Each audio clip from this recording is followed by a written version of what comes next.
네. 사랑과 은혜가 충만한 하나님 아버지, 오늘도 우리 한 자리에 모이게 하시고 하나님의 말씀을 사모하며 하나님 말씀을 배우고자 이 자리에 모였습니다. 이 시간을 그리고 또 이 온라인이라는 공간을 그리고 무엇보다도 이 자리에 함께 모일 수 있도록 우리의 마음을 허락하여 주셔서 정말 감사합니다. 주님, 하나님께서 인도하여 주시고 하나님께서 저에게 깨달음을 주셔야지 저희가 또 그 하나님의 지혜를 받고 말씀을 온전히 깨달아 그대로 저희가 삶에 적용해 살아갈 수가 있습니다. 저희가 오늘도 하나님께서 주시는 그 말씀 그대로 살아가기를 간절히 소망하니 저희의 그 기도를 기뻐 받아주시고 그대로 이뤄주시기를 간절히 소망합니다. 하나님의 말씀을 더욱 사모하고 하나님의 뜻대로 살아가고자 하는 우리 목상교회 청소년들이 더욱 많아져서 우리 목상 공동체 가운데 하나님이 주시는 그 참 기쁨이 저에게 흘러 넘쳐 또 다른 친구들에게 전하는 그 선순환의 삶이 살아갈 수 있게 되기를 간절히 소망합니다. 저희를 한 공동체로 불러주시고 오늘 이 시간도 선히 인도해 주시 우리 주 예수 그리스도 이름으로 기도드렸습니다. 아멘. 네, 좋습니다. 제가 화면 공유를 하도록 할게요. 자,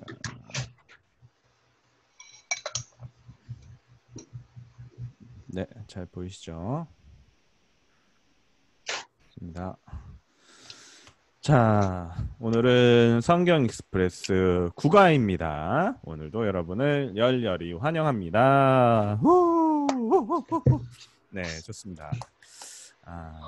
자, 오늘도 하나님의 도우심을 구하며 적극적으로 다 함께 공부하는 시간을 가질 거예요. 네, 항상 제가 일부러 이렇게 계속 보여주고 있습니다.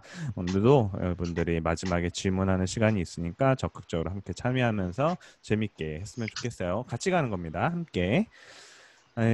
오늘은 8번째 역입니다. 이제 순환시대예요. 오늘도 지도를 보면서 앞의 내용들을 복습할게요. 이 지도와 상징들을 보면서 오늘도 앞 내용을 간략히 떠올리며 지도에서 살펴볼 거예요. 우리가 구약을 총 12시대로 나눈다고 했어요. 저희는 오늘 이제 8번째 순환시대를 공부하니까 진짜 이제 얼마 안 남았어요.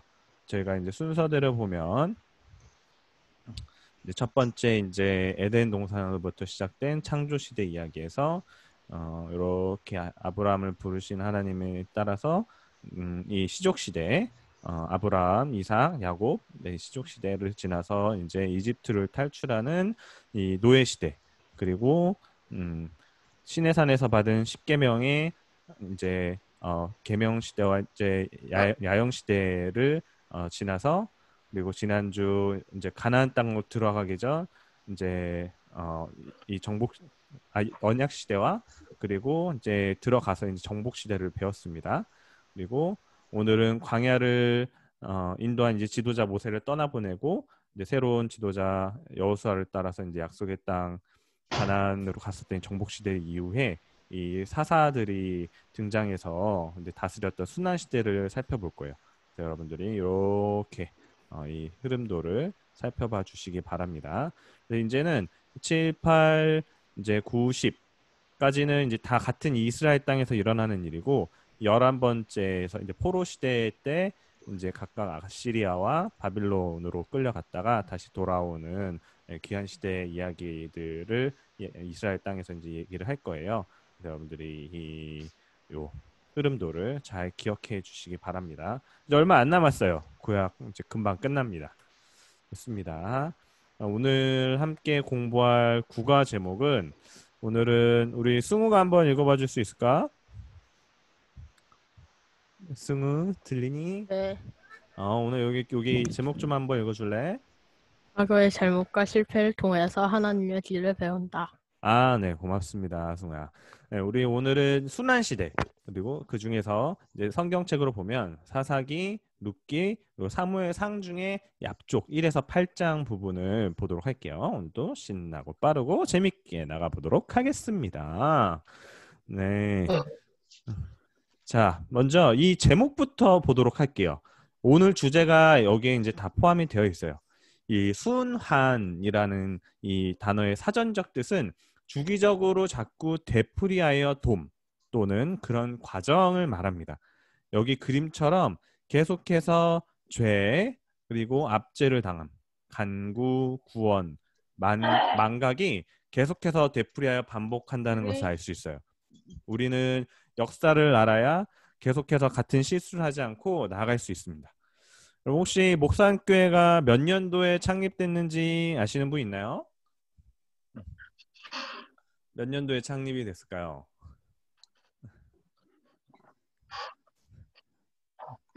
아시는 분? 88년, 네, 맞습니다. 정혜정 88년. 목사님. 맞습니다. 감사합니다. 저희 1988년 2월 28일 날 목산교회 이제 창립을 했어요. 그래서 지금까지 32년이 지나면서 곧 이제 목산교회 30년이라는 역사 자료를 편찬을 해서 여러분들도 볼 수 있을 예정이에요. 이 자료를 이제 청소년이지만 여러분도 모두 다 봤으면 좋겠어요. 저는 이제 초보는 한번 본 적이 있는데 우리가 왜 무엇을 위해 그리고 어떻게 지금까지 목산교회라는 한 신앙 공동체에서 신앙생활을 해왔는지 알 수 있는 자료입니다. 우리가 그것을 알아야 우리는 어떻게 한 단계 더 발전해 나갈 수 있는지 알 수 있는 거예요. 이 과거를 통해 배우는 건 아주 중요해요. 하나님께서는 인간들의 성공뿐 아니라 실패 이야기도 성경에 자세히 기록하셨어요. 이 성경 파노라마 때 했던 이제 이야기인데 하나님께서는 우리가 역사를 통해 이 하나님의 이야기를 배우기 원하세요. 성경의 교훈과 모범을 충실히 따르면 이 아픔과 실패를 최대한 겪지 않으며 하나님의 길을 배울 수 있어요. 이 다른 사람들이 어디서 어떻게 잘못했는지 알 수 있기 때문에 그래요. 또 성경에서 사도 바울은 이 이스라엘 백성들의 실수를 통해 하나님의 길을 배우는 것이 중요하다라고도 이제 신약에서 이제 얘기를 했었습니다.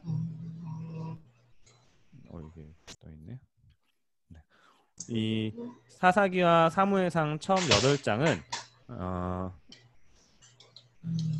이제 히브리 민족이 5단계로 이루어진 죄의 순환을 7차례나 반복했다라고 이제 기록을 하고 있습니다. 여기 이 사사기의 첫 앞문과 뒷문에 이 전체의 사사기의 스토리를 꿰뚫 수 있는 이야기가 나와요. 이제 이 처음 사사기 2장 10절에는 지난 이제 여호수아기에서 이스라엘 백성을 이끌던 여호수아가 있을 때까지는 괜찮았지만 여호수아가 죽자 이 새로운 세대가 자신들을 이집트 땅에서 인도해낸 하나님이 잊었다라고 이제 말을 합니다. 이전 하나님의 역사를 알지 못했다는 뜻이에요. 그리고 이 사사기를 마치며 이 21장 25절에는 각 사람이 그 소견에 옳은 대로 행했다라고 말합니다. 그러니까 여기는 요약하자면 하나님을 알지 못하니까 하나님의 뜻과는 상관없이 살았다라는 게 이 사사기 주제인 거예요. 이 주제가 전체 사사기가 끝날 때까지 계속해서 반복해서 나타나는 겁니다. 네. 이 앞에서 본 죄, 압제, 간구, 구원, 이 망각이라는 과정은 이 사사기에 지속적으로 나타납니다. 그런데 이 악순환이 사실 우리 신앙생활과 크게 동떨어져 있지 않아요. 저도 마찬가지로 이런 악순환을 많이 경험해 봤어요. 지금도 최근에도 많이 경험을 했어요. 무슨 이야기하면 이 교재에서는 이 뒤로 미루는 죄를 예시로 하면서 이 순환을 좀 설명을 하거든요. 저도 참 미루기를 많이 잘하는 사람인데 특히 시험 때 많이 그렇게 하죠. 우리가 시험 직전에 뭘 하든 다 재밌잖아요. 전에는 아무 의미도 없이 안 했던 진짜 아케이드 게임 그리고 보지도 않았던 만화책 웹툰이 시험 기간만 되면은 정말 재밌어요. 그래서 이 종종 이렇게 반드시 우리가 해야만 하는데 그 할 일을 미루는 경향이 우리가 참 많이 있어요. 저도 마찬가지입니다. 그래서 미루다가 이제 더 이상 이제 미룰 수 없이 이제 마감 시간에 쫓겨서 그 시간이 되면은 이제 그 일에 이제 노예가 돼버려요, 우리가. 그럴 때 저도 많이 해봤지만 그때는 또 막 이렇게 하나님 앞에 간구를 합니다. 하나님께 도움을 구하면서 하나님 정말 죄송합니다. 제가 다음부터는 정말 잘할게요. 잘못했어요. 좀 도와주세요.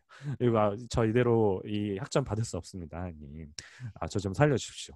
이렇게 또 기도를 하죠. 그럼 하나님께서 또 그 기도를 들으시고 구출해 주시기도 하고 또 때로는 실패하게도 하시면서 중요한 또 교훈을 깨닫게 하세요. 그러나 또 우리가 시간이 지나서 급한 불이 꺼지고 나면 이 모든 과정을 까맣게 있다가 또 다시 이제 뒤로 미루는 죄에 빠지게 됩니다. 물론 하나님께 했던 그 이전의 약속도 지키지 않을 때가 많아요. 어려울 때 하나님과 이렇게 친밀하게 교제하다가도 이 하나님께서 도움을 받고 나서 이 시련이 지나면 또 하나님을 잊고 교제를 중단하면서 이 하나님께서 건져주시기가 무섭게 과거에 우리가 습관으로 돌아가서 죄를 되풀이하는 경우가 많아요. 여러분도 많이 겪었을 거라고 저도 확신합니다. 이 똑같은 실수를 내 의지와는 상관없이 수차례 많이들 저질렀을 거예요. 네, 알겠습니다. 방금 박찬호 목사님 뭔 얘기를 하시려다가 안 하셨더라고요. 네? 너무 맞는 거를 확신하고. 그렇죠. 뭐 무슨 일이 막 떠오르나요? 매일매일. 네. 네, 그렇죠. 매일매일 우리가 이 죄를 반복하고 개가 토한 것을 다시 주워 먹듯이 죄를 짓는다라고 바울이 얘기를 했어요. 네, 우리가 좀 그렇게 어리석습니다. 그런데 어쨌든 우리는 이 과거와 역사를 통해 배우지 않고 무시할 때 이 죄를 반복해서 지을 수밖에 없어요. 그러니까 앞에서 이야기한 것처럼 우선 알아야지 그걸 피할 길도 낼 수가 있는 거예요. 자, 이제 대표적인 이제 사사기 이제 스토리를 좀 보면서 몇 명만 살펴보도록 할게요. 여호수아가 이스라엘 땅을 기원전 1400년 경에 다 정복하고서 이제 죽고 나서 이제 기원전 1050년에 이제 사울 왕이 이제 왕이 됐는데 그 350년 동안 이스라엘에는 이제 14명의 사사가 나타납니다. 우리가 지금 보고 있는 이 사사기의 12명 그리고 이제 조금 이따 잠시 뒤에 볼 이제 사무엘상에 이제 사무엘과 엘리 제사장이 2명을 포함해서 총 14명인 거예요. 그중 이제 여러분이 아는 유명한 성경의 영웅들도 여기에 포함이 되어 있습니다. 좀 이따가 이제 또 팟퀴즈를 낼 텐데 우선 여기에 사사라는 이 용어의 뜻부터 살펴볼게요. 우리가 이제 평소에 이 사사라는 이제 용어를 쓰지를 않죠. 그러니까 사사가 영어로 judge, 즉 이제 재판하다, 다스리다라는 뜻을 갖고 있어요. 그래서 이제 처음에는 소송과 분쟁을 해결하는 재판관으로서의 이제 기능이 이제 주였었는데 이제 그 범위와 이제 영향력이 이제 점차 시간이 지나면서 정치와 그리고 이제 국가별로 전쟁하는 것에까지 이제 확대가 됐습니다. 특히 이 사사기에서는 이 사사는 하나님의 명령에 따라 이스라엘을 위기에서 구하는 구원자로서의 역할을 맡아서 했어요. 이제 첫 번째 죄의 순환에서 사사로 역할한 것이 이제 운니엘인데 이 운니엘은 갈렙의 조카이자 이제 사이라고 얘기를 해요. 이제 여기서 갈렙이 누구냐면 이전에 봤던 그 여호수아기에 있는 여호수아 같이 이 가나안 땅에 정탐하러 갔던 12명 중에 한 명인데 이 12명 중 여호수아와 이 갈렙 둘만 하나님께 의지해서 하나님께서 약속하신 땅을 정복할 수 있다고 주장했던 사람들이. 그래서 이 출애굽 1세대 중 그래서 이제 여호수아 갈렙 둘만 살아서 약속의 땅에 들어갈 수 있었어요. 그래서 이제 이 메소포타미아에 이제 처음에는 여러 민족들한테 이제 압제를 당했는데 그때 당시 이제 메소포타미아 압제에서 이 운니엘이 하나님의 명령을 따라 이제 이스라엘을 구원을 했고 이제 에훗은 이제 두 번째 죄의 순환에서 이제 모압으로부터 이제 구원을 했고 이제 삼갈은 세 번째 또 죄의 주기 때 블레셋 사람으로부터 이 이스라엘 백성을 구원을 했습니다. 이게 이런 이야기가 계속해서 반복이 되는 거예요. 그리고 여기 나오는 이 드보라라는 사람은 조금 이제 자세하게 다른 이 세 명의 세사보다는 자세하게 나오는데 이 유일한 여자 사사예요. 이 12명의 사사 중에 유일한 여자 사사인데 이 남성 중심의 이스라엘 이제 사회에서 이제 여자 지도자로서 이제 훌륭하게 이제 백성들을 이끌었던 사람입니다. 그래서 이제 뭐 굉장히 남성 중심 사사 이제가 만연해 있었던 이스라엘 그때 그리고 고대 사회가 이제 다 그랬었어요. 왜냐하면 그 폭력이 그 사회를 지배하고 있었기 때문에 그러니까 그 항상 힘이 많은 사람들이 힘센 사람들이 그 사회를 그냥 야만적으로 지배를 하는 경우가 많이 있었거든요. 그래서 이제 그때 당시에도 여자들이 역할을 할 수 있는 기회가 이스라엘뿐만 아니고 고대 사회가 대부분 그랬었는데 이 드보라는 그 12사사 중에 유일하게 이제 여자 사사로서 이스라엘 백성들을 지혜롭게 이끌었던 사사였습니다. 이제 여러분의 이제 이름을 들어봤을 법한 이제 사사가 등장을 합니다. 여러분 이제 기드온과 300 용사라고 혹시 들어봤는지 모르겠어요. 이 기드온은 이스라엘 백성이 이 5번째 죄의 순환에 있을 때 이제 사사로 하나님으로부터 이제 부르심을 받았습니다. 그런데 기드온은 처음부터 하나님의 그 부르심의 소명에 확신이 있던 건 아니었어요. 그래서 하나님께 여러 번 그 소명이 확실한지 이제 확인을 했었고, 하나님께서는 그런 기드온의 물음에도 충실하게 다 답을 해주셨어요. 저도 이런 소명을 확인하는 기간이 굉장히 길게 있었습니다. 이제 여러분들이 알다시피 이제 저는 대전에 있는 침례신학대학교에서 대학원 과정으로 이제 신학 공부를 하고 있잖아요. 근데 제가 처음 소명을 받았던 2008년이거든요. 근데 10년 정도의 기간 동안 그 소명을 확인을 했었어요.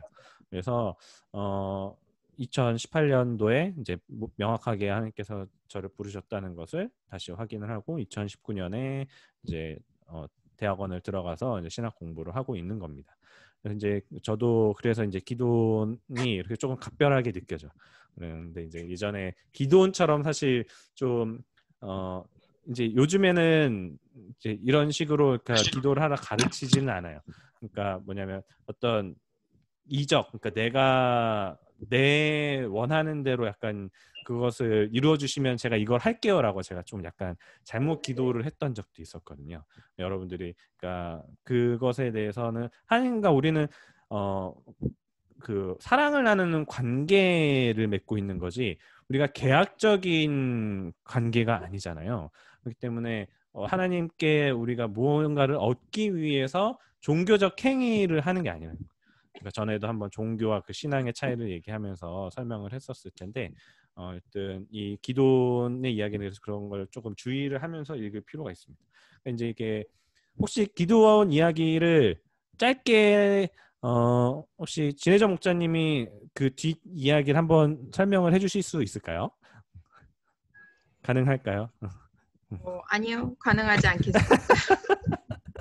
네, 그러면은 무슨 이야기냐면, 그러니까 이 기드온이 그러니까 외세에 또 침입을 받았을 때 3만 3천 명이 이제 군사를 이제 모집을 합니다. 그런데 그 인원을 다 데려가지 않아요. 그러니까 이제 본인의 의지로 그렇게 했던 게 아니고 하나님께서 그들 다 내보내라. 했던 과정이 있었으니까 두 차례 이제 과정이 있었고 최종적으로 하나님께서 300명만 딱 남기셨어요. 그래서 이 기드온과 이 300 용사가 이제 자신들에게 이제 공격을 왔었던 이방 민족에게 공격을 하는데, 그러니까 이 이야기는 뭐냐면 그러니까 전쟁의 승패는 하나님께 달려 있다라는 거예요.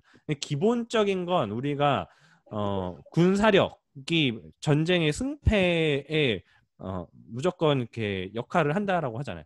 그러니까 지금 우리 세계 최강 군사력 가진 게 어디? 미국이잖아요. 그러니까 뭐 2에서 뭐 4위의 국방비 지출을 다 합쳐도 미국한테 안 된다라고 이렇게 얘기를 하잖아요. 근데 그것과 관계없이 그때 당시에는 그 병력이었죠. 병력과 관계없이 이 전쟁의 승패는 하나님께서 책임지시고 하나님을 따르는 자들에 반드시 승리하게 하신다라는 게 이제 이 기도의 이야기에 이제 담겨져 있는 것입니다. 이제 제가 팝 퀴즈를 한번 내보도록 하겠습니다. 이제 사사 이야기인데요. 이 기드온보다도 사실 더 유명한 이제 사사가 한 명 여기 사사기에 등장을 해요. 자, 네, 첫 번째는 나실인이라는 힌트가 있고, 그리고 들릴라라는 힌트가 있고, 머리카락이라는 힌트가 있습니다. 이제 이것만 보면은 사실 다 누구 이야기를 하는지 알겠죠? 이 인물은 혹시 누구일까요? 네, 아시는 분은 퀴즈를 맞춰주시면 제가 또 기록을 해놨다가 푸짐한 상품을 또 드리도록 하겠습니다. 네, 제발 맞춰주세요. 여러분들이 딱 들으면은 라고 바로 알 거예요. 재훈아 누구니? 가자. 민영이가 켰어. 인영아 누구니? 혹시 삼손인가요? 아, 네, 와우. 그렇죠. 네, 블레셋 블레셋. 팀스까지 있는데, 네, 삼손이죠. 네, 민영이 고마워요. 맞춰줘서. 선물을 줄 수 있는 기회를 주셔서 감사합니다. 그래서 제가 아까 이제 나실인이라고 했었는데 이게 나실인이 뭐냐면은, 그러니까 하나님 앞에 그러니까 이제 사사들도 이렇게 부르심을 받은 사람들이지만 하나님 앞에 내가 정결하게 살겠다라고 특별하게 더 서원을 했던 사람들을 이야기를 해요. 그래서 이 나실인들은 이렇게 머리하고 이제 수염을 이렇게 깎지를 않았었거든요. 머리카락을 깎지 않았기 때문에, 그러니까 이 나신으로서 서약을 하는 건 내가 이제 머리카락을 내 손으로 자르지 않겠습니다라는 그 서약이 이제 포함이 되어 있는 거예요. 그래서 이때 이제 삼손 이야기 보면 나중에 이제 들릴라가 이 삼손의 이제 머리카락을 버스는 자르면서 거기를 지나가긴 하는 거죠. 버스는 거길 지나가긴 하는 거죠. 버스. 어디서? 아마 갈 거야 영건아. 꼭 올 수 있기를 바래. 아 갑자기 영- 누가 얘기하나 했네. 영건이가 영건이. 네, 영건이 영건이가 오는데 네, 오늘 지금 교회로 와야 되는데 지금 염창 IC를 지금 맡고 있다라는 이야기가 있어가지고 네 지금 1시부터 네, 1시부터 안 1시부터 된다 그러는 나가서. 것 같은데. 응. 그러니까 지금 네 여기 딱 못 올 IC도 것 안 같은데. 되는 건지 지금 잘 모르겠네요 저도. 그러니까 이거를 그게 안 될 저도 것 같은데. 저도 한번 마치고 성경꼭 마치고서 검색을 한번 좀 해가지고 알려줘야 될 것 같아요. 네, 그래서 예, 삼손은 어떤 그 들릴라가 이제 머리카락을 자르면서, 그러니까 예, 어쨌든 머리카락에 사실 힘이 들어있던 게 아니고 하나님과의 그 서약 약속했던 것에 사실 그 이제 하나님께서 주신 그 힘이 있었던 거였거든요. 그러니까 삼손이 하나님께서 허락하신 힘이 있었기 때문에 이렇게 힘이 셌던 거였잖아요. 그래서 머리카락을 잘리면서 그 힘을 모두 다 잃어버렸어요. 그래서 이 성경판 삼손- 라푼젤인가? 그렇죠, 맞아요. 맞아요. 성경판 라푼젤 사실 뭐 라푼젤은 뭐 그 머리카락 자체에 힘이 있던 건 아니었잖아요. 그래서 어떤 그 모티브는 같죠. 머리카락이라는 모티브는 같아요. 그래서 그 블레셋 사람들에게 잡혀서 이 삼손이 이제 블레셋 사람들의 고문을 당하고 죽을 위기에 처합니다. 그런데 또 이 삼손이 머리카락이 자라면서 마지막에 또 블레셋 사람들에게 커다란 복수를 합니다. 어떻게 복수를 했냐면 그 머리카락은 자랐는데 이제 그 사람들이 다 두 눈을 빼버렸거든요. 블레셋 사람들이. 블레셋 사람들도 그럴만했어요. 이 삼손이 블레셋 사람들을 어마어마하게 괴롭히고 사실 약간 삼손은 깡패 기질이 있거든요. 그래서 그 블레셋 사람들을 말도 안 되게 사실 좀 괴롭혔던 것들도 있고 어마어마하게 많이 죽였기 때문에 막 악에 박쳐 있었거든요. 완전 빡쳐 있었어요. 그래가지고 삼손을 완전히 괴롭히고 두 눈도 다 뽑아버리고, 다가 이제 삼손이 마지막에 머리카락 기르면서 힘을 되찾고, 어느 정도로 힘이 셌냐면 그 건물의 기둥을 다 뽑아버려서 그 건물이 무너지고, 삼손도 그 건물에 3,000명 정도 되는 블레셋 사람들과 같이 무너져가지고 죽게 됐었거든요. 그래서 이제 마지막으로 그런 식으로 이제 복수를 하고 또 그 이스라엘 백성들을 좀 구원을 했었던 이제 역사가 있습니다. 네, 근데 그러니까 우리가 인간적이고 도덕적인 면으로 봤을 때는 이 삼손이라는 사람이 본받을 만한 사람은 아니에요. 왜냐하면 그러니까 어떤 막 그냥 그 세상 말로 얘기하면은 여자들 막 후리고 다녔어요. 그래서 너무 우리가 인간적으로 봤을 때는 전혀 이렇게 본받을 수 있는 사람은 아니고, 뭐 신앙적으로 본받을 수 없지만 그럼에도 불구하고 하나님께서 쓰셨어요. 그렇다는 거는 어떤 이야기하면 그때 당시의 시대가 그만큼 너무나도 부패해 있었다라는 뜻이에요. 그런 사람을 쓰실 수밖에 없을 정도의 부패함이 있었던 거예요. 근데 또 어떤 걸로 보면은 우리의 또 행함과 그런 것과는 관계없이 하나님께서 또 쓰시고자 하시면은 쓰신다라는 거예요. 하나님께서 하신다라는 거예요. 이스라엘 구원을 하나님께 약속하셨기 때문에 어떤 방식으로든지 이 사람을 통해서도 구원을 하신다라는 뜻이 의미가 담겨져 있습니다. 자, 이제는 네, 거의 다 마쳤어요. 이거 제가 순서를 제가 달리했네요. 자, 요 얘기를 먼저 할게요. 엘리는 이 제사장이면서 이 사사였습니다. 그리고 이제 사무엘을 이제 키운 사사인데 이제 여기는 사무엘 상에 가서 이제 나오는 이야기예요. 그래서 이제 엘리 때 이제 블레셋과 전쟁 중에 언약궤를 뺏긴 이야기였고 그리고 이제 이 사무엘은 마지막 사사입니다. 그래서 이 이스라엘의 마지막 사사로서 사울과 다윗에게 이제 기름을 붓고 이제 왕으로 세운 사람입니다. 이제 사무엘은 아주 존경받는 사사였지만 사실 슬프게 생을 마쳤어요. 이 사무엘의 아들들도 이 엘리의 아들들처럼 굉장히 불량배였었고, 그러니까 엘리 아들들이 불량배였고 전쟁 가운데 이제 죽었기 때문에 엘리도 그 소식을 듣고 언약궤를 뺏겼다는 소식도 듣고 해서 이제 의자 뒤로 놀라가지고 뒤로 넘어가서 목이 부러져서 죽었다라고 얘기를 하거든요. 비참한 죽음이죠, 사실. 하나님께 쓰임을 받았던 사람인데 사무엘의 아들들도 그렇게 되면서 백성들이 더 이상 안 되겠다, 우리에게 왕을 주세요라고 이제 요구를 하면서 하나님께서 그 백성들의 요구를 그대로 들어줘라라고 하면 이제 사울을 세웠던 거였거든요. 근데 이제 사무엘의 첫 시작은 굉장히 위대하고 좋았어요.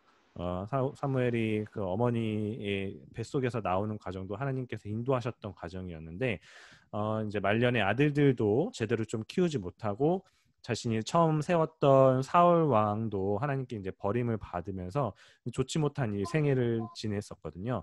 그래서 우리가 시작이 좋다고 안심하면 안 된다라는 거예요. 그러니까 금수저가 요즘은 무조건 좋은 게 아닙니다. 우리가 금수저에만 의지하는 건 매우 위험해요. 이거는 그 뭐 경제적인 거든 신앙적인 것든 뭐든 다 얘기를 하는 거예요. 우리를 영원히 살고 기쁘게 유지시켜주는 건 그런 금수저가 아니라 이 세상의 창조주이신 하나님과 매 순간 동행하는 거예요. 그러니까 매 순간 하나님께 집중을 하고 하나님께 우리가 주목할 필요가 있다는 거예요. 하나님은 가장 완벽한 방법으로 가장 완벽한 때에 우리를 인도하시고 들어서 사용을 하시는 분이에요. 우리는 그래서 매일마다 하나님께 집중하고 주목하면서 이제 한 걸음씩 나아갈 필요가 있어요. 그래서 첫 시작이 좋다고 끝도 항상 좋지 않다, 좋은 건 아니라는 거. 이 성경에도 그런 사람들이 많이 있다는 걸 또 기억을 했으면 좋겠어요. 자, 이제 마지막으로 이 사사기 시대에 일어났던 룻기 이야기를 이제 잠깐 살펴보고 마칠게요. 이 사사기는 큰 이스라엘의 죄의 순환과 그 지도자들의 이야기라면 룻기는 그 가운데서 굉장히 평범한 사람들 가운데 일어나는 이야기예요. 사실 우리는 이런 이야기들과 실제 우리 생활이 밀접하게 더 연관이 되어 있죠. 그런 왕과 제사장 이야기들보다 이런 평범하게 사회에서 생활하는 사람들 이야기가 우리의 이야기이기 때문에 더 사실 와닿아요. 사사기 이야기가 이 룻기보다 6배 이상은 더 길지만 우리가 사실 주목해서 볼 이 순환 시대에 주목할 이야기는 이 룻기가 더 핵심적인 거예요. 이 제순환 가운데 고통과 구원을 연속해서 지나가는 그 이스라엘 백성 가운데에서 이제 대부분은 신앙생활과는 관계없이 망가진 인생을 살았지만 그 가운데서도 하나님의 말씀을 올바르게 지키고 헌신적인 삶을 살았던 사람들이 있었어요. 그래서 이 룻기는 한 여인의 순결함과 또 한 남자의 책임감을 통해 어떤 비극이 승리로 바뀐 어떤 사랑 이야기예요. 그래서 이 룻과 그 룻의 이제 새로운 남편인 보아스는 하나님이 보시기에 옳은 일을 한 승리자입니다. 짧게만 이 스토리를 훑어보면 룻은 원래 이방인 이 모압에 살았던 사람이에요. 근데 이스라엘에서 가뭄으로 이 모압 땅으로 건넜던 이스라엘 남편과 결혼하고 살다가 그 남편이 죽었지만 룻은 그 시어머니를 따라서 이스라엘 땅으로 다시 갑니다. 그래서 이 가면서 남편과 시어머니가 믿는 하나님을 믿기로 결심을 해요. 그리고 하나님께서는 그런 보아스와 이제 룻을 선하게 보시고 이 룻이 보아스와의 결혼을 통해서 이 가난과 이 과부 신세로부터 건져 주시고 이 룻을 통해서 다윗의 할아버지인 오벳을 낳게도 하셨습니다. 이 평범한 사람을 통해서 이 다윗이 나오고 그 다윗의 후손들을 통해 예수님께서도 탄생을 하신 거예요.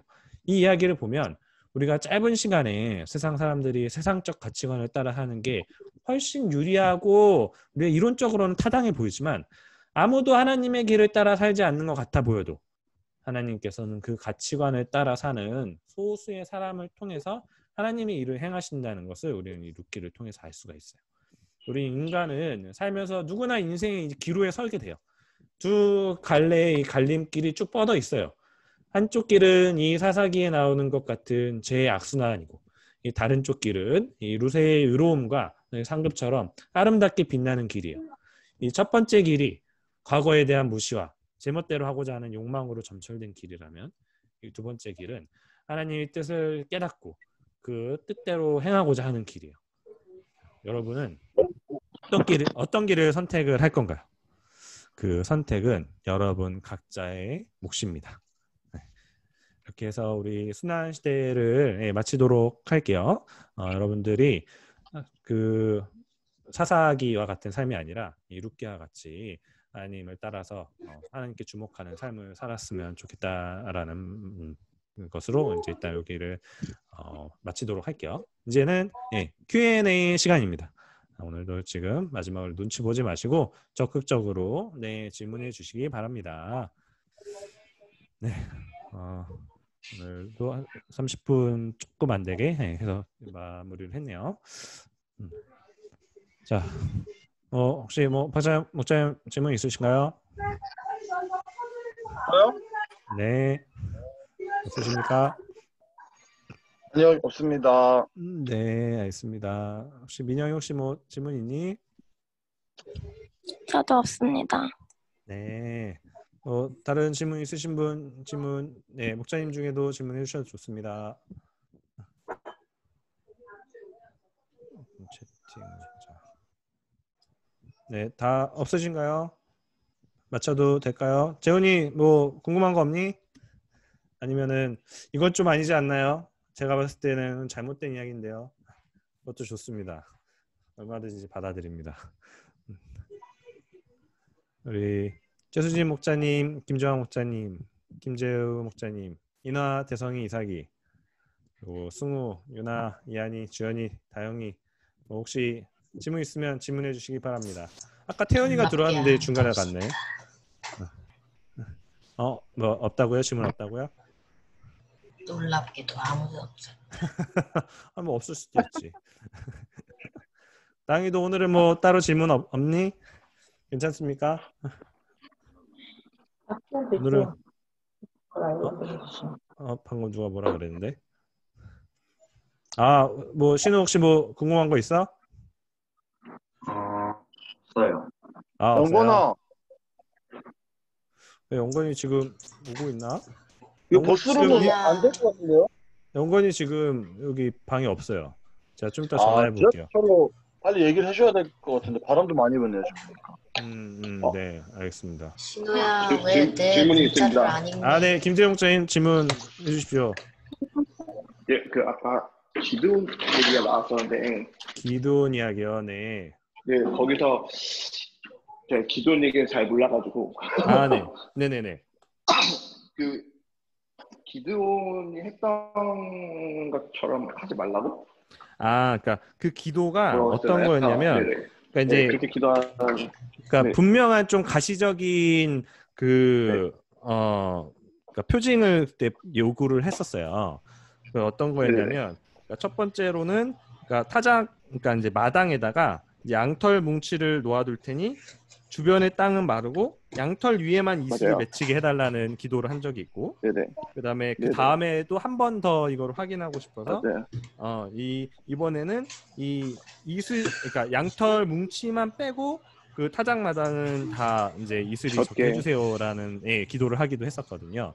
그러니까 이제 사실 저도 예전에 막 소명 확인을 하고 하면서 그러니까 약간 그런 가시적인 것들을 조금, 그러니까 나중에 보니까 제 원대로, 그러니까 이거 해주시면 저 이렇게 할게요 라고 약간 좀 잘못 기도했던 적이 있어요. 그러니까 하나님이 소명을 확인한다라는 그런 미명하에 했었지만 사실은 그러니까 이제 기도는, 그러니까 기도는 조금은 다른 거는, 그러니까 기도는 이제 이런 양털이나 이런 거였지만 저는 그러니까 이 시각적인 거, 그러니까 이제 조금 주목을 했었다라는 거였어요. 그러니까 그래서 이제 얘기를 했었던 거였고, 그래서 이제 저는 재원함에 관련됐던 것들이었거든요. 그러니까 그 어떤 거였냐면, 그러니까 저희 가족과 관련해가지고 이제 그 가족이 뭐 이거를 하면은 저희가 하나님의 뜻에 순종해서 하도록 하겠습니다라는 그런 기도도 있었고, 그다음에 그때 당시에 이제 제가 좀 좋아하고 있었던 자매가 있었는데, 그 자매하고 잘 되게 해주시면 이게 제가 그 하나님의 응답을 알고 네, 그 제가 순종하겠습니다라고 그런 식으로도 기도를 한 적이 있었거든요. 그러니까 그런 기도를 이제 얘기를 하는 거예요. 이제 그래서 이제 조금 우리가 그런 간구하는 기도를 할 때는 좀 조심을 할 필요가 있다라는 얘기를 했었던 거였습니다. 근데 예전에 들었을 때는 네네. 약간 이렇게 뭔가 확신이 서지 않을 때는 그런 좀 표징이라고 할까요? 네네네네. 구하는 기도를 하나 해도 괜찮다라고 들었던 것 같거든요. 어렸을 때. 네네네. 네네네네네. 그래서 그냥 궁금해서. 네네, 맞아요. 그게 어떤 건지 그 싶어요. 와중에 근데 어떤 그러니까 나의 어떤 욕망하고 이거를 네. 섞어서 하게 되는 경우가 이제 많이 하게 되는 실수 중에 하나거든요. 그러니까 그거를 조금 조심할 필요가 있다라는 거예요. 그러니까 사실 이거는 기도는 거래가 아니잖아요. 그렇죠. 네, 그래서 이제 그 부분에 있어서 조금 조심할 필요가 있다라는 얘기를 하는 거였었어요. 왜냐면 이 부분이 저도 그때 들어서 그렇게 하고 있는데 뭔가 이게 내가 잘하고 있는 게 맞나? 그렇죠. 항상 들어서 뭔가 그쵸. 하나님과 거래하는 느낌도 들고 하나님 이거 보여주면 제가 따를게요라고 맞아요. 그런 맞아요. 좀 네네네. 약간 약간 거래하면서 순종하는 느낌? 그런 느낌이 들어서 그쵸. 혹시 네. 그럴 때는 어떻게 기도를 해야 될까? 그래서 제가 뭔가 그러니까 둘 다 옳은 길인데 뭔가 방향이 고민을 할 때가 있잖아요. 예를 들어 그쵸. 그러니까 내가 선택을 해야 되는 기도일 때. 혹시 뭐 같이 조금 이거를 보충해주고 싶은 목자님이 혹시 계실까요? 같이 이거는 또 이야기하면은 좋을 것 같아가지고. 일단은 하세요. 네. 기도를. 뭐라고요? 네, 맞아요. 그것도 중요해요. 일단은 기도를 하는 것도 중요해요. 그렇죠. 네네, 그러니까 맞아요. 방법을 구애받지 말고 네, 맞아요. 그냥 그러니까 뭐 그냥 이게 적합하다 아니다라는 거를 내가 판단하지 말고 일단 하는 것이, 물론 그걸 당연히 판단하고 싶은 게 우리 마음이지만 그러니까 사실 방금 이야기한 것도 사실 되게 중요한 게, 그러니까 일단 기도를 하라고 한 거잖아요. 그러니까 저도 이거를 처음에 이거 잘못된 방향의 조금 나의 욕망과 결합해서 했던 조금 잘못된 기도였는데, 그게 계속해서 기도를 하면서 하나님께서 나한테 어떤 조건적으로 나한테 사랑을 주신 게 아닌데, 조건적으로 나한테 그 목숨을 바쳐서 사랑하신 게 아닌데라는 거를 알면서 이거는 그러니까 나의 어떤 욕망과 결합해서 어떤 이건 내가 조금 잘못 구하고 있었구나를 사실 기도를 계속 하면서 저도 느끼게 됐던 거였거든요. 그러니까 사실 그 기도조차 하지 않으면은 그게 나중에 하나님, 우리 기도를 하면서 하나님의 뜻에 맞춰져 가는 것들이 있어요. 그러니까 지난주에도 사실 이거와 비슷한 이야기를 했었는데, 그러니까 우리가 기도는 그러니까 우리가 어떤 것을 함으로써 그러니까 어떤 신적인 능력을 이렇게 얻는 게 아니고 하나님의 뜻에 합당하게 맞춰가는 거라고 이제 저희가 얘기를 했었잖아요. 그래서 일단 그것도 딱 해야지 안다. 그러니까 그 부분도 분명히 있어요. 네. 그래서 그런 부분도 저도 좀 얘기를 해드리고 싶어요. 예. 진혜정 목사님이 하고 싶으신 이야기가 있는 것 같아요. 네. 있습니다. 네. 103페이지에 보면 네. 입산이랑 압돈이 네네. 사사잖아요. 그런데 네, 그렇죠. 베들레헴 사람으로 사사로서 7년을 다스리고 그에게는 30명의 아들과 30명의 딸이 있었는데, 네네. 이거는 그러니까 보통 여자가 네네. 가임 기간으로 따져도 이거는 네네. 불가능하잖아요. 60명의 그쵸. 자녀를 그쵸. 낳는다는 게 한 아무리 명이 오래 아니었죠. 살아도 한 명이 아니었죠. 예. 그러니까 예, 그러면은 아니에요. 예. 그때 당시에는 그러면 그 사사들은 네네. 여러 명의 그 아내를 뒀었나요? 그렇게 자연스럽게? 근데 아브라함의 예를 들면 네네네. 그렇게 예, 아니잖아요. 그렇죠. 계보를 따라서 기다리고 인내하고 그렇죠. 살아가 네. 그렇잖아요. 네네네. 그런데 입산과 압돈을 보면 또 네네. 30명 손자가 있었는데 맞아요. 예, 그렇게 나오잖아요. 그러면 네네. 이거는 하나님이 보시기에 어떻게 하셨는데 사실 좋지 않으셨죠. 근데 이제 어떻게 보면은 허용이 됐다라고 좀 봐야 될 것 같아요. 그러니까 하나님께서 분명하게 세우신 결혼의 원칙은 그러니까 그 일부일처제가 맞아요. 그러니까요. 네, 한 사람의 남자와 한 사람의 여자가 부모를 떠나서 둘이 결합을 하는 게 사실 그쵸. 성경적인 결혼이거든요. 근데 네, 이제 이때 당시에 이건 이제 문화적인 사실 우리가 그거를 봐야 될 필요가 있었죠. 그러니까 그때 당시에 완전히 이제 남성 중심적인 문화를 갖고 있었다라고 얘기를 했었잖아요. 이게 제한적으로 일부일처제가 어떻게 보면 허용이 된 거예요. 무슨 얘기냐면, 그러니까 그 여자들 같은 경우는 그 당시의 문화로서는 혼자서는 그러니까 경제적으로 살아갈 수가 없었거든요. 그러니까 남자에게 의존을 해야지만 살아갈 수 있었기 때문에 그때 당시에 조금 경제적으로 능력이 있었던 남자 같은 경우는 이제 여러 명의 이제 처를 둘 수 있는 게 그러니까 그 당시 문화에서는 허용이 됐었던 거였어요. 그래서 이게 사실 사사뿐만 아니고 그 당시에 많은 그때 이제 남자들이 그러니까 특히 재력을 가지고 있었던 남자들이 여러 명의 이제 처를 두고 있었다. 그래서 이때뿐만 아니고 계속해서 왕족 시대에도 그게 다윗이나 솔로몬은 특히 더 이게 계속해서 이어져 가잖아요. 사실 근데 그것으로 인해서 왕국이 사실 분열된 거기도 하죠. 여러 명의 아들을 그런 식으로 낳으면서 이제 그 가정의 불화와 보면은 그러니까 그러면 이렇게 아실 줄 알면서도 이렇게 제한적으로 허용하셨나? 제한적인 허용이라고 봐야 돼요. 그러니까 이게 옳다라고 우리가 절대로 보고서 그대로 따라가면 안 되고 그다의 당시에 그러니까 저희가 성경을 볼 때 그래서 이 문화적인 배경하고 같이 봐야 될 필요가 있어요. 그게 이제 성경적으로 올바로 해석을 하는 방법이에요. 네. 그러니까 이때 당시 우리가 그 보고 이렇게 따라 배울 만한 그 사사가 사실 거의 없어요. 그러니까 이제 이때 당시에 그래서 아까 이야기한 것처럼 얼마나 그 시대가 이렇게 타락이 되어 있는지를 잘 알 수 있는 사실 때예요. 그러니까 이제 이런 일들이 계속해서 이 사사 시대 그리고 또 이후에 이어지는 왕정 시대 그 사람을 통해서만 이렇게 하나님께서 하나님의 나라를 세우려고 했었던 시도가 그러니까 다 이제 이 사람으로는 할 수가 없구나. 그래서 이 예수님께서 오셔야만 되는 거라는 그 당위성이 점점 더 강화가 되는 거예요. 예수 그리스도가 오셔야지만 이게 해결이 할 수가 있구나. 라는 게 점점 그 당위성이 시간이 지날수록 강해지는 겁니다. 네. 감사합니다. 될까요? 네. 아까 뭐 결혼 이야기를 하다가 다른 이야기를 하게 되긴 했는데 혹시 뭐 방금 민영이가 얘기를 하려고 했던 것 같은데요. 혹시 뭐 민영이도 뭐 의견이나 뭐 질문이 있는 거니? 아니요. 아닌가요? 네, 알겠습니다.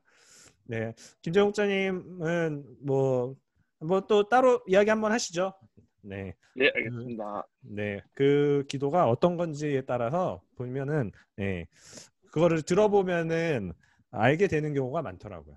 그래서 그거를 구체적으로 얘기를 하면서 하면은 같이 이게 어떻게 우리가 또 어떤 방향을 기도해야 되는지도 잘 알게 될 수 있는 것 같아요. 왜냐면 저는 막 예전에 선택의 기도에 있을 때 그렇게 기도를 했었거든요. 그렇죠. 네, 예를 들어 제가 대학생 때 학생회를 할 일이 있었는데 이제 저희는 학교가 이제 기독교니까 그러면서 이제 제가 학생회를 할까요? 아니면은 학생회를 해서 뭐 학교 헌신을 할까요? 아니면은 그냥 제 학업에 충실할까요? 라는 기로를 놓고 이런 걸 보여주시면 제가 이걸 하고 그게 없으면 그냥 이렇게 하겠습니다. 이런 식으로 기도했었거든요. 맞아요. 그러니까 그렇게 기도하는 거는 그러니까 그게 만약에 어떤 나의 욕망과 그 연결이 돼 있지 않은 거라면은 저는 괜찮은 것 같아요. 그래서 저도 이제 그때 이제 소명을 받고서 2011년도에 저도 기도를 했던 게 바로 대학원을 갈까요? 아니면은 제가 이 사회에서 일반적인 직장 생활을 좀 하고 가면은 좋을까요?를 가지고서 이제 굉장히 기도를 많이 했었거든요.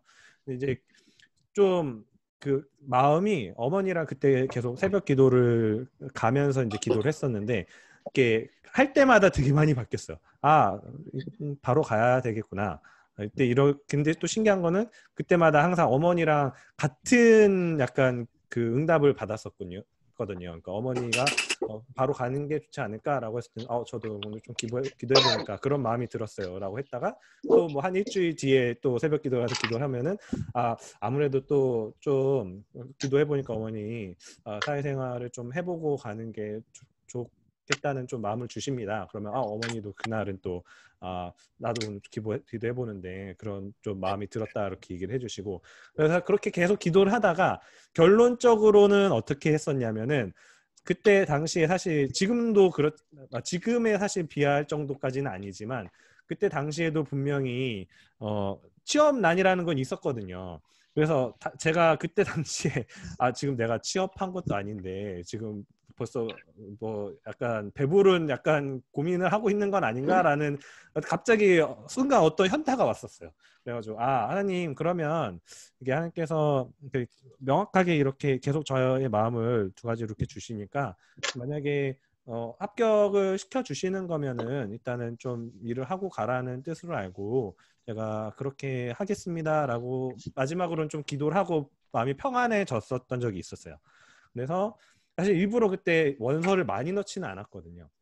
한 5군데 정도만 넣었었는데 그래서 그때 당시에 또 하나님께서 인도하시는 대로 뭐 합격이 되고 사회생활을 하고 그 다음에 이제 다시 소명을 확인하고서 이제 지금 이렇게 다른 길을 또 가고 있죠. 그래서 저는 김재영 목사님이 그렇게 기도하시는 방법이 괜찮다라고 생각을 합니다. 요거는 기도가 같이 어떤 그러니까 이거를 우리의 욕망과 결합하지 않고 이렇게 우리가 분별하면서 계속 일단 기도하는 게 중요하고 분별하면서 기도하면은 괜찮습니다. 그런데 대부분은 우리 성경에 이렇게 원칙과 방법들이 많이 나와 있어요.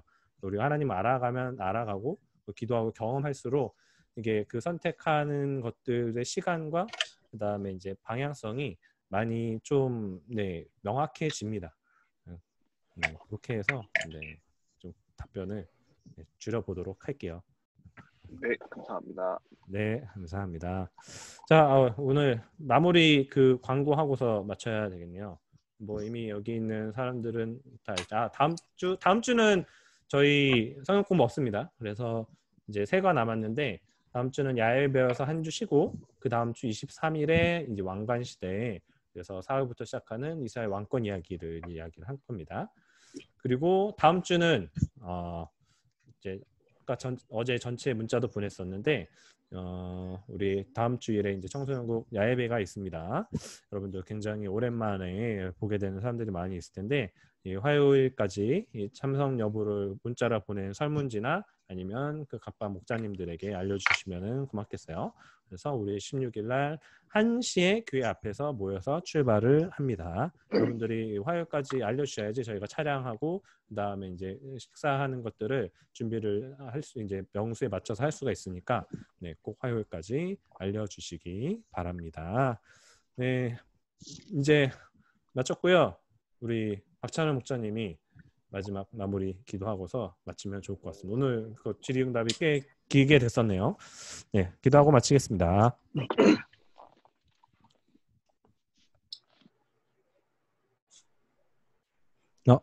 박찬호 목사님 지금 음소거입니다. 들리시나요? 네, 이제 들립니다. 네, 하나님 아버지, 오늘도 우리가 이 시간에 모여서 함께 성경 공부를 하는 것에 감사드립니다. 우리가 성경 공부를 하면서 하나님이 우리한테 알려주시려고 하는 것들을 우리가 놓치지 않고 잘 들을 수 있도록 주님께서 우리에게 필요한 집중력을 주세요. 그리고 더 많은 청소년들이 성경 공부에 참여할 수 있도록 주님께서 각각의 마음에 성령을 보내주시길 바랍니다. 주 예수님의 이름으로 기도드렸습니다. 아멘. 감사합니다. 수고 많으셨어요.